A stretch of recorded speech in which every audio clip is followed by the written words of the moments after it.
Right now, in bedrooms across America, across Europe, across Australia, and Southeast Asia, young men are being recruited, not by terrorist cells meeting in secret basements, not by shadowy figures in trench coats passing envelopes on street corners.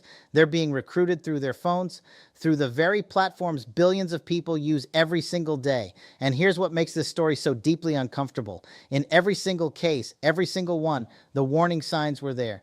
Neighbors saw them, teachers noticed them, parents lived with them, and no one connected the dots until it was too late. The United States government ran a study on domestic terrorism between 2010 and 2021. The results were staggering. All but 8 states experienced at least one incident, and investigations into domestic terrorism up by 357%, 357%. That's not a trend, that's an explosion. And the fuse was lit long before anyone in power was willing to admit it. If the news you're watching isn't telling you this, if they're still packaging these stories as isolated tragedies instead of a connected, accelerating global pattern, that's exactly why World Brief exists. Hit subscribe right now so you never miss what the rest of the world already knows. This is not just an American story. This is a global crisis quietly unfolding in every corner of the planet. And we're going to break it all down for you right now. Let's start with the big picture, because this story doesn't begin and end in the United States, even though America has become the most visible face of it. When Thomas Matthew Crooks, a 20-year-old from a quiet suburb of Pittsburgh, climbed onto a rooftop in Butler, Pennsylvania in July of 2024 and opened fire at a presidential campaign rally, the world watched with its jaw on the floor, not just because of what happened, but because of who he was. He was not a member of any known extremist organization. He had no criminal record. He had no manifesto plastered on the internet. He was, by almost every external measure, an ordinary young man. He had a future. He had a family. He had dreams, presumably. And somewhere in that quiet bedroom, staring at a screen at 2 a.m, something inside him broke. The FBI launched what it called an unprecedented global investigation, thousands of interviews, international coordination, and the conclusion, he acted alone. That phrase, acted alone, is supposed to be reassuring. It is supposed to tell us that there is no network to dismantle, no cell to raid, no mastermind to arrest.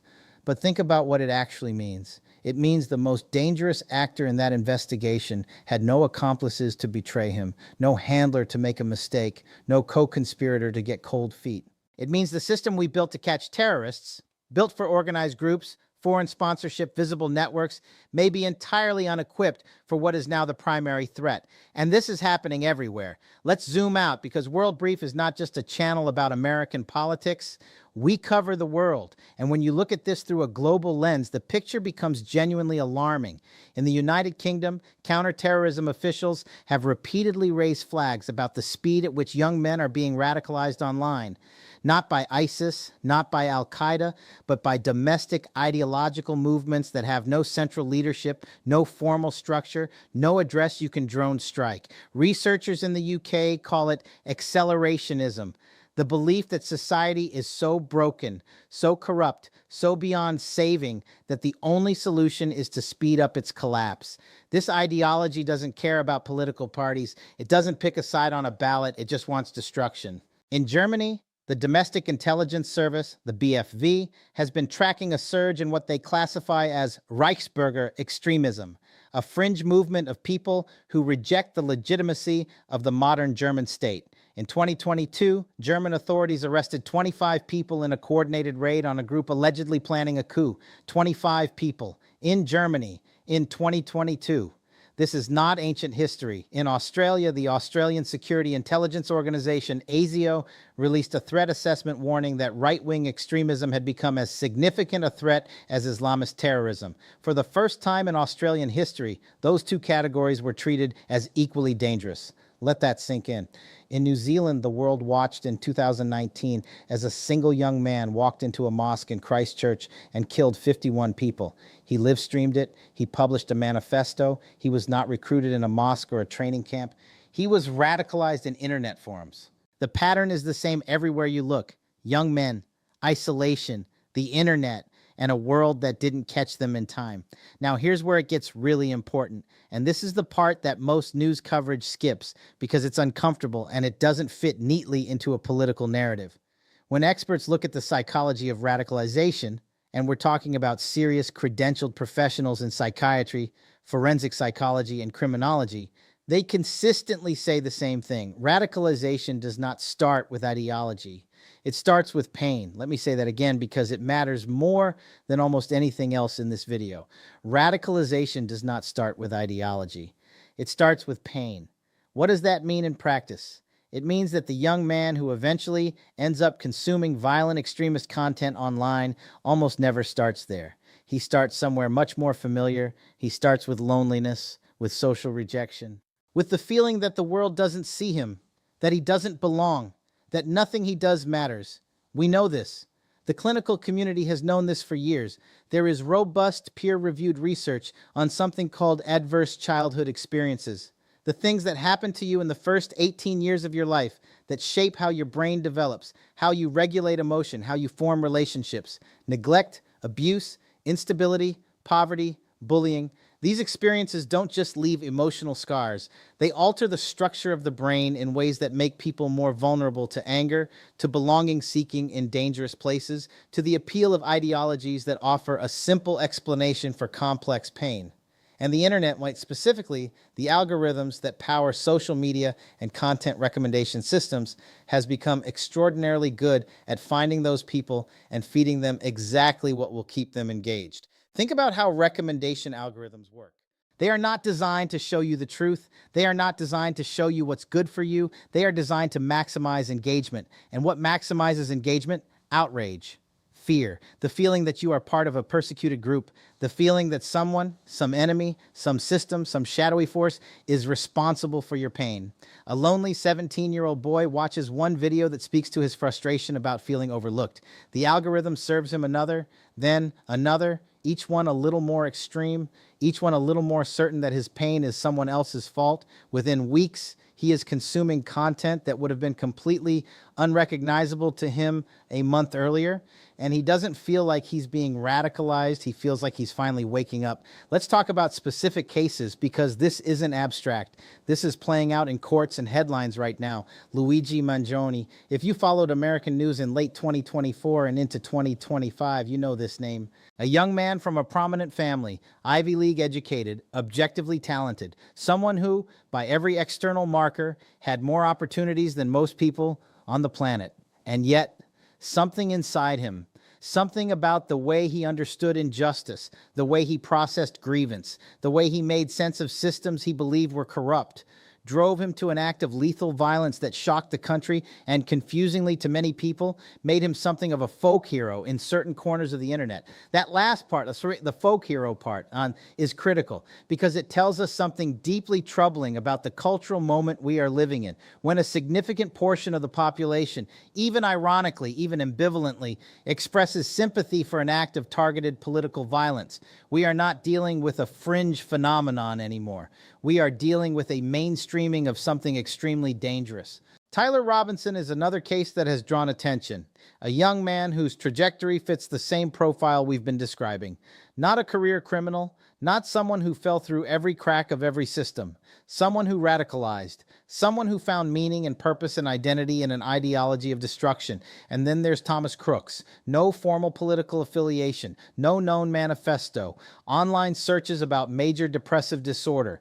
A self-described loner. No close friends. Known to his community as socially isolated. These are not carbon copies of each other.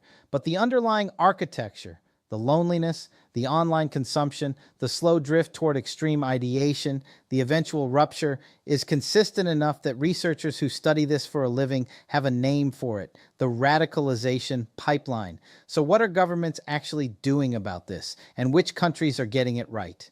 This is where the story gets complicated because the honest answer is no one is getting it fully right, but some countries are significantly ahead of others, and the approach that seems to work best is one that almost no government wants to fully embrace because it requires admitting something politically uncomfortable.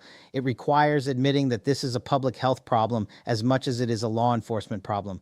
Denmark pioneered what is now studied worldwide as the Aarhus model. The city of Aarhus, which faced significant radicalization challenges in the early 2010s, developed a response that was built around intervention, not incarceration. social workers, mentors, mental health support, exit programs for people already in extremist communities. The city's approach was radical in the most literal sense of that word. It went to the root. Did it work? The data suggests yes, at least partially. Aarhus saw measurable reductions in the number of young people traveling to conflict zones to join extremist groups. Not zero, but significantly fewer than comparable cities that relied primarily on surveillance and prosecution.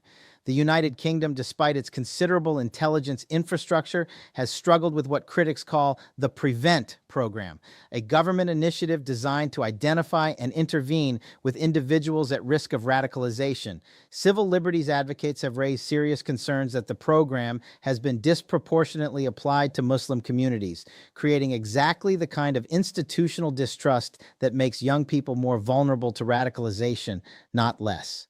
Germany's approach has been more sophisticated, combining intelligence monitoring with robust de-radicalization programs funded by the federal government and run by NGOs. Exit Deutschland, for example, has worked with hundreds of people trying to leave neo-Nazi and other extremist movements. They provide counseling, identity reconstruction, safety planning, and community rebuilding. It is slow, expensive, and unglamorous work. It doesn't make great television, but it changes lives and saves them. The United States, by contrast, has invested overwhelmingly in the intelligence and law enforcement side of the equation. The FBI's resources, the expansion of joint terrorism task forces, the surveillance infrastructure, these tools are world-class. But the prevention infrastructure, the mental health investment, the community-level intervention programs, the early warning systems that operate in schools and neighborhoods before a young person reaches the point of no return, these remain dramatically underfunded and inconsistently implemented. We need to talk about the internet. Specifically, we need to talk about what the major technology platforms are and are not doing. In recent years, courts in the United States have begun to scrutinize the relationship between social media companies and the mental health of young users. There have been landmark legal battles examining whether platforms can be held responsible for the harm caused by their recommendation algorithms. The question is not whether extremist content exists on the internet. Of course it does. It has always existed somewhere. The question is whether the algorithms that govern what content gets amplified, what gets recommended, what gets served to a lonely teenager at 11 p.m. on a Tuesday night, whether those algorithms are, in effect, turbocharging radicalization. The evidence increasingly suggests yes. Internal research from multiple major platforms, research that was not voluntarily made public but came to light through legal proceedings and whistleblowers, has shown that engagement-maximizing algorithms consistently amplify divisive, anger-inducing, and outrage-generating content because that content keeps users on the platform longer, and longer session times mean more advertising revenue. This is not a conspiracy theory. This is a business model, and it is a business model with consequences that are measured in human lives. So what should be done? Experts are divided. Some argue for algorithmic transparency, force platforms to disclose how their recommendation systems work so independent researchers can study the effects. Others argue for liability reform. If a platform knowingly amplifies content that radicalizes users, it should bear some legal responsibility for the consequences. Others still argue that the problem is too vast and too fast-moving for any regulatory framework to catch, and that the real solution lies in media literacy education, mental health infrastructure, and community-level investment. What virtually everyone who studies this seriously agrees on is this: the current approach, which is essentially to treat each act of radicalization-driven violence as a separate, isolated incident to be investigated after the fact, is not working. The numbers prove it. 357% increase in investigations, all but 8 states. These are not numbers from a problem being managed. These are numbers from a problem accelerating. Now, I want to speak directly to you for a moment, because here's something that gets lost in all of the political analysis and the policy debates and the expert testimony. This affects you, not abstractly, personally. If you are a parent, you have probably already had some version of the worry we're describing. You've looked at your kids' screen time. You've wondered what they're watching. You've noticed the way a certain kind of content seems to change the temperature in the room when they come out of their bedroom. If you are a teacher or a counselor or a coach or anyone who works with young people in any capacity, you are, whether you knew it or not, on the front lines of this. The early warning signs are visible to people who are paying attention: increased isolation, withdrawal from previous relationships and interests, a new fixation on ideological content, particularly content that frames the world as an us versus them struggle, the use of dehumanizing language about certain groups of people. These are not signs that someone is inevitably going to become violent. The vast majority of people who go through difficult periods, who struggle with isolation, who explore dark corners of the internet, who flirt with extreme ideas, do not become violent. They find their way back. They connect with something or someone that anchors them to the world, but some do not find their way back. And the difference between those two outcomes, the difference between a young man who has a hard few years and comes out the other side and one who doesn't, often comes down to whether there was one person, just one, who noticed, who reached out, who created a connection before the ideological pipeline closed around him completely. This is not a comfortable thing to say in an era that tends to want structural solutions and systemic reforms. Those things matter too. But individuals matter, relationships matter, the decision to check on someone matters. Never underestimate that. Let's close with the big picture, because this video is not just about violence. It's about democracy. It's about social cohesion. It's about the kind of world we are building or failing to build for the next generation. Here's the uncomfortable geopolitical reality. The radicalization crisis is not happening in a vacuum. Foreign adversaries, and if you follow World Brief, you know which ones we're talking about, have demonstrated both the capability and the willingness to use social media as a weapon of strategic influence. Not by writing the extremist content themselves necessarily, but by amplifying it, by finding the fractures in open societies and pouring accelerant into them. There are documented cases, documented by U.S. intelligence agencies, by European security services, by academic researchers, of state-sponsored influence operations deliberately targeting the most vulnerable, most isolated, most radicalization-susceptible populations in Western democracies. The goal is not to create a specific terrorist attack. The goal is far more patient and more corrosive than that.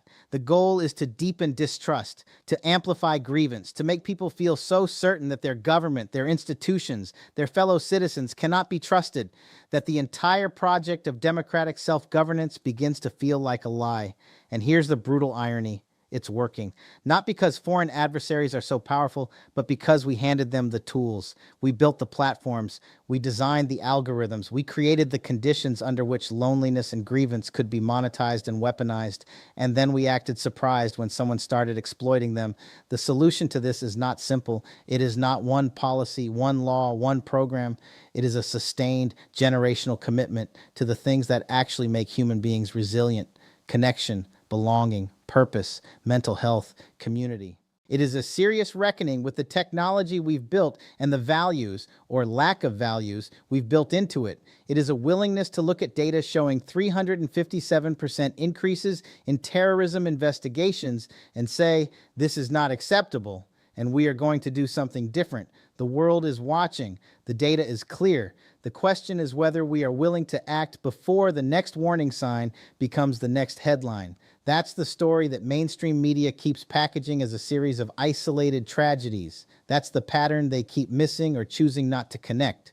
And now you've seen it. This is what World Brief is here for. Not to tell you what to think, not to push a political agenda in either direction, but to take the noise of global news and turn it into signal, to give you the context that makes the world make sense, to show you that the things happening in Butler, Pennsylvania, and in Christchurch, New Zealand, and in the suburbs of Berlin and the outskirts of London are not separate stories.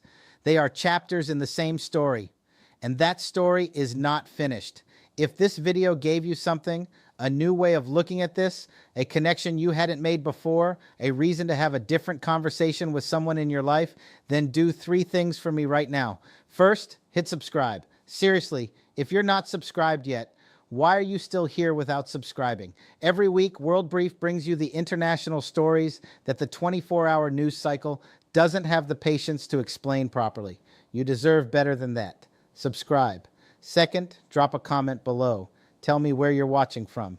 Tell me what part of this story surprised you the most. The World Brief community is global, literally, and the conversations in the comments are some of the best you'll find anywhere on this platform. Third, share this video with one person, just one, someone in your life who you think needs to understand this issue better, someone who keeps asking why the world feels like it's coming apart at the seams. Send it to them, because the first step toward changing something is understanding it clearly. The world is complicated. The news doesn't have to be. I'll see you in the next one.